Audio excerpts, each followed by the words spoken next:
आप सभी को दुर्गा पूजा की हार्दिक शुभकामनाएं। दोस्तों, आप सभी महामही जगदम्बा देवी दुर्गा के बारे में तो जानते ही होंगे। इन शक्ति स्वरूपा देवी दुर्गा ने समस्त लोगों के कल्याण के लिए तथा दुष्ट दानवों और राक्षसों का विनाश करने के लिए कई बार अपने अलग अलग रूप धारण किए थे। भगवती देवी दुर्गा आज भी समस्त लोगों में अपने भक्तों का कल्याण करती है। इसी कारण संसार में देवी दुर्गा के कई रूपों की पूजा की जाती है। विशेषकर नवरात्रि में 9 दिन तक देवी दुर्गा के 9 रूपों की पूजा की जाती है। तो चलिए आज अपने इस वीडियो में हम देखते हैं कि नवरात्रों में देवी दुर्गा के किन किन रूपों की पूजा की जाती है।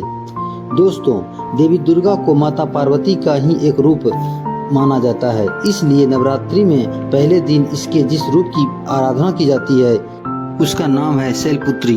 पर्वतराज हिमालय के यहाँ पुत्री के रूप में जन्म लेने के कारण इनका नाम शैलपुत्री पड़ा था। दोस्तों, देवी शैलपुत्री अपने पूर्व जन्म में ब्रह्मा जी के मानस पुत्र प्रजापति दक्ष की पुत्री थी। तब इनका नाम सती था और इनका विवाह भगवान शंकर जी के साथ ही हुआ था। परंतु देवी सती ने अपने उस जन्म में अपने पिता के यज्ञ के हवन कुंड में अपना दाह करके शरीर त्याग दिया था। देवी सती का दूसरा जन्म शैलपुत्री के रूप में हुआ और उनका विवाह भी भगवान शंकर जी के साथ हुआ था। देवी शैलपुत्री को हम लोग देवी हेमवती व पार्वती के नाम से भी पुकारते हैं। दोस्तों, वृषभ यानी बैल पर सवार देवी शैलपुत्री के दाएं हाथ में त्रिशूल तथा बाएं हाथ में कमल सुशोभित रहता है। इनकी उपासना करने से मनुष्य को अन्य शक्तियां प्राप्त होती है। दोस्तों, नवरात्र के दूसरे दिन मां दुर्गा के ब्रह्मचारिणी रूप की पूजा की जाती है। यहाँ ब्रह्म शब्द का अर्थ है तपस्या, ब्रह्मचारिणी अर्थात तप की चारिणी, तप का आचरण करने वाली। दोस्तों, देवी सती ने जब शैलपुत्री के रूप में दूसरा जन्म लिया था तब सभी मनुष्यों की तरह उन्हें भी पिछले जन्म की कोई भी घटना याद नहीं थी और उधर भगवान शंकर अपनी पहली पत्नी सती के शोक में डूबे रहते थे। तब देवताओं ने शिव को शोक से उबारने के लिए शैलपुत्री को उनकी पत्नी बनाने का विचार किया और देव ऋषि नारद को शैलपुत्री के पास भेजा। देव ऋषि नारद ने देवी शैलपुत्री को जब भगवान शंकर को अपना पति बनाने के लिए प्रेरित किया, तब देवी शैलपुत्री ने भगवान शिव को अपने पति के रूप में प्राप्त करने के लिए हजारों वर्षों तक इतनी कठोर तपस्या की थी कि तीनों लोकों में हाहाकार मच गया था। दोस्तों, देवी शैलपुत्री की यह तपस्या बहुत ही अभूतपूर्व थी। ऐसी कठोर तपस्या कभी कोई नहीं कर पाया था। इसी कारण ही उनका नाम ब्रह्मचारिणी पड़ गया। देवी दुर्गा के इस ब्रह्मचारिणी स्वरूप के दाहिने हाथ में जप की माला तथा बाएं हाथ में कमंडल रहता है। इनकी उपासना करने वाले मनुष्य कठिन से कठिन संघर्षों में भी अपना कर्तव्य पद से विचलित नहीं होते हैं। दोस्तों, नवरात्र के तीसरे दिन मां की तीसरी शक्ति चंद्रघंटा की पूजा की जाती है। मां दुर्गा के इस स्वरूप के मस्तक पर घंटे के आकार का अर्धचंद्र है। इसी कारण इन्हें चंद्रघंटा देवी कहा जाता है। दोस्तों, सिंह पर सवार देवी चंद्रघंटा के 10 हाथ हैं। उनके 10 हाथों में अस्त्र और शस्त्र विराजमान हैं। देवी चंद्रघंटा की मुद्रा देखने में ऐसी प्रतीत होती है जैसे कि वो युद्ध करने के लिए तैयार है। नवरात्र की दुर्गा उपासना में तीसरे दिन की पूजा का बहुत ही ज्यादा महत्व है, क्योंकि देवी चंद्रघंटा शीघ्र ही फल देने वाली देवी है। इनकी भक्ति करने वालों को इनकी कृपा से जल्द ही अलौकिक वस्तुओं के दर्शन होने लगते हैं, दिव्य सुगंधों का अनुभव होने लगता है तथा तरह तरह के दिव्य ध्वनियां सुनाई पड़ने लगती है। कहा जाता है कि ऐसे क्षणों में भक्तों को बड़े सावधान रहने की आवश्यकता होती है। देवी चंद्रघंटा की साधना पूर्ण होने पर अतिशीघ्र फल प्राप्त होता है। माँ चंद्रघंटा अपने भक्तों के समस्त पाप और बाधाएं नष्ट कर देती है। दोस्तों, माँ दुर्गा के चौथे स्वरूप का नाम है कुष्मांडा। जब हमारी सृष्टि का कोई अस्तित्व नहीं था, चारों तरफ अंधकार ही अंधकार था, तब इन्हीं आदि शक्ति माँ दुर्गा ने ब्रह्मांड की रचना की। अंड अर्थात ब्रह्मांड को उत्पन्न करने के लिए ही आदि शक्ति के इस रूप को कुष्मांडा देवी के नाम से पुकारा जाता है। इनका निवास सूर्य के लोक के भीतर के लोक में है, तभी इनके भीतर की कांति और प्रभा सूर्य के समान है। इनके तेज की बराबरी कोई भी देवी देवता नहीं कर सकते हैं। इस ब्रह्मांड की सभी वस्तुओं और प्राणियों में स्थित तेज इन्हीं की छाया है। दोस्तों, सिंह पर सवार देवी कुष्मांडा की 8 भुजाएं हैं, इसलिए इन्हें अष्टभुज देवी भी कहा जाता है। इनके हाथ में कमंडल, धनुष बाण, कमल पुष्प, अमृत कलश, चक्र, गदा, और सभी सिद्धियों तथा निधियों को देने वाली जयमाला है। नवरात्रि के चौथे दिन माँ दुर्गा की इसी स्वरूप की उपासना की जाती है। संस्कृत में कुष्मांड कुम्हाड़े यानी कद्दू को कहा जाता है। देवी कुष्मांडा को कुम्हाड़े की बलि सर्वाधिक प्रिय है, इस कारण से भी यह कुष्मांडा कही जाती है। दोस्तों, माँ दुर्गा के इस स्वरूप की उपासना बड़े पवित्र तथा स्थिर मन से कुष्मांडा देवी के स्वरूप को अब ध्यान में रख कर की जाना चाहिए। इनकी उपासना से भक्तों के समस्त रोग शोक नष्ट हो जाते हैं और आयु बल और आरोग्य की वृद्धि होती है। दोस्तों, नवरात्र के 5वें दिन माँ दुर्गा के जिस रूप की पूजा की जाती है उस स्वरूप का नाम है स्कंद माता। दोस्तों, भगवान स्कंद कुमार जिन्हें भगवान कार्तिकेय भी कहा जाता है, उन्हीं की माता होने के कारण माँ दुर्गा के इस 5वें स्वरूप को स्कंद माता के नाम से जाना जाता है।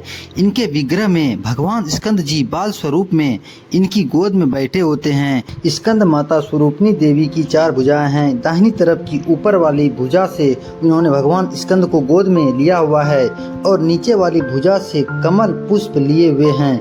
इसी तरह बाईं तरफ की ऊपर वाली भुजा वर मुद्रा में है तथा नीचे वाली भुजा में कमल पुष्प लिए हुए हैं।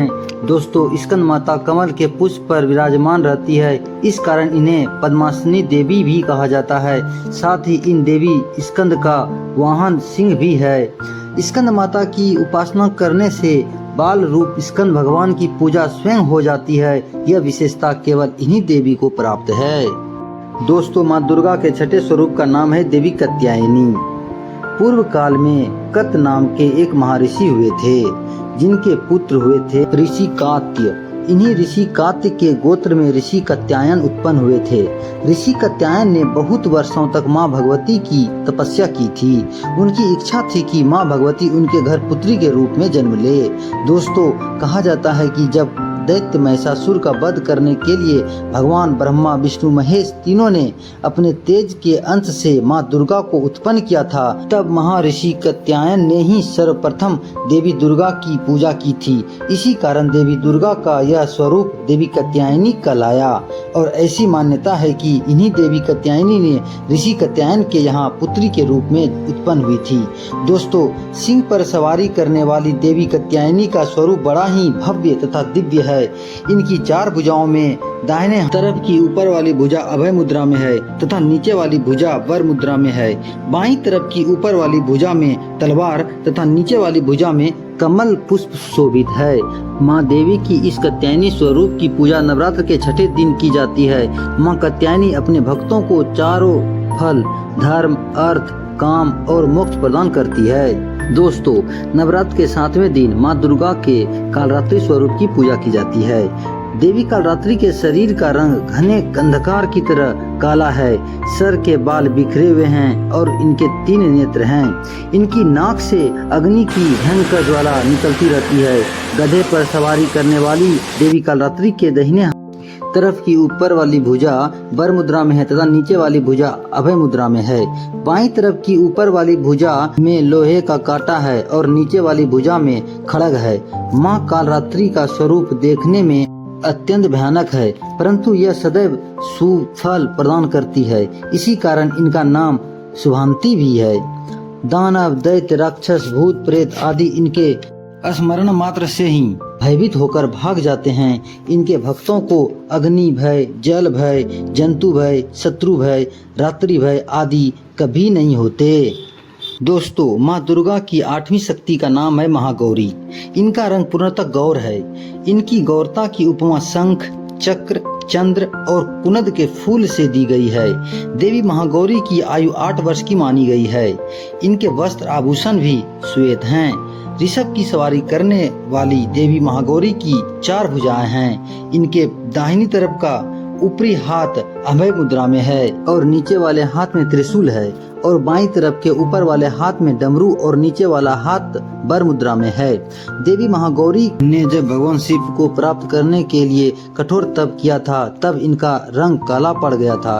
तब भगवान शिव ने इनके शरीर को गंगा जल से मल कर धोया तो इनका शरीर विद्युत के समान कांतिमान हो उठा। तभी से इनका नाम महागौरी पड़ गया था। नवरात्रि के दुर्गा पूजा में 8वें दिन देवी महागौरी की पूजा की जाती है। देवी महागौरी की उपासना से सभी पाप नष्ट हो जाते जाते हैं। भविष्य में कभी पाप और दुख भक्तों के निकट नहीं आते हैं। दोस्तों, माँ दुर्गा की 9वीं शक्ति का नाम सिद्धिदात्री है। यह देवी सभी प्रकार की सिद्धियों को देने वाली है। देवी सिद्धिदात्री की कृपा से ही भगवान शिव का आधा शरीर स्त्री का हो गया था और वह संसार में अर्धनारीश्वर के नाम से जाने जाते हैं। सिंह की सवारी करने वाली देवी सिद्धिदात्री कमल के आसीन होती है। इनकी 4 भुजाएं हैं, जिनमें दाहिनी तरफ की नीचे वाली भुजा में चक्र तथा ऊपर वाली भुजा में गदा विराजमान है तथा बाईं तरफ की ऊपर वाली भुजा में तथा नीचे वाली भुजा में शंख है।